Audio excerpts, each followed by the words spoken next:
I like it. Yo, Adds James, atmosphere. He told James he wasn't gonna sing no. All right. Yeah, he literally said, he's like, you're not gonna have to sing. Don't let me interrupt. No. Hey, good to see you, man. Good to see you too, bro. Hey, as always, good to see you again. And Joe says hello. Yeah, tell Joe what's up. That's my man. So I didn't want to interrupt because you two probably talked more there than you did making this movie. It's true. Yeah, it's true, actually. Yeah. But I'm thankful to get to hang out with him. Yeah, me too. It's like it's been great to just get to know Channing.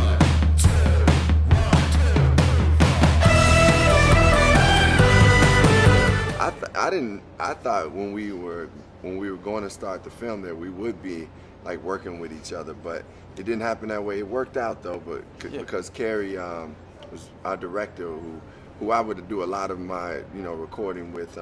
He just took me to these different places, so I felt like I was able to get what I needed to out of the character and find my voice as the Stonekeeper. And now when I see the whole film, it's like, whoa, this is like, it takes me. I forget that it was like all these different parts to it because I didn't get to experience that in recording it. So this is the they first time. They probably didn't want us to be in the booth together because we'd have probably just like nerded out together and just like hung out and not actually done any work. Yeah. Did you do that? Did you say, I love you in this or I love this track? Did you geek out on Common a little bit? I'm a fan. I can never really tell people how much I'm a fan because I just end up like feeling like a geek. I was just excited. Honestly, I was like, damn, Channing know who I am, and then like, yo, it just felt good that he was as cool as he was because I've respected this man since I first seen him do his work. Back at you, my friend. Well, I gotta be honest, the coolness on this side of the room altogether, a little intimidating. Well, even just as a human, even just as a human, I'm a fan. Like, it's like he's obviously talented. Everybody knows about his talent, but just I think there's a very big difference of artists that are good at what they do, but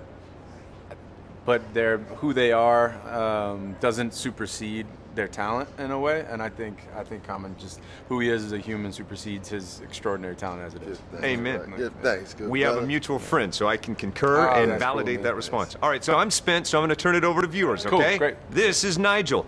Hey guys. I was actually wondering if it was easy to become or create your character while in the studio, or if it was very difficult not having your fellow actors around you. I don't think I call it difficult. It's just a different way to act, because there's no wrong. You don't know where.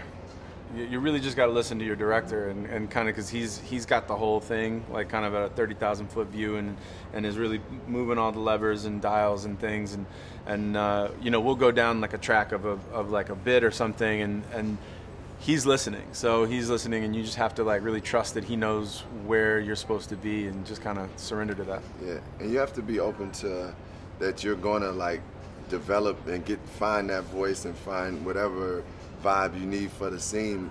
You have to just trust in the director and trust in the process, because it's not as much like you're not getting rehearsals. You're not getting like you've done all this preparation for the character, so you really have to. I mean, it did feel like you had to be open to the spontaneity of finding that voice in the booth. At least that's what happened for me. I found we found it together, Carrie and I, the director and I. Well, it works. It's like a hot cup of cocoa. Thanks, man. Good to see you, man. Thank you so much for watching. Be sure and subscribe, turn on your notifications, and click right here to see more awesome videos. Do it right now. Popcorn for each time. More? Keep clicking. Good job.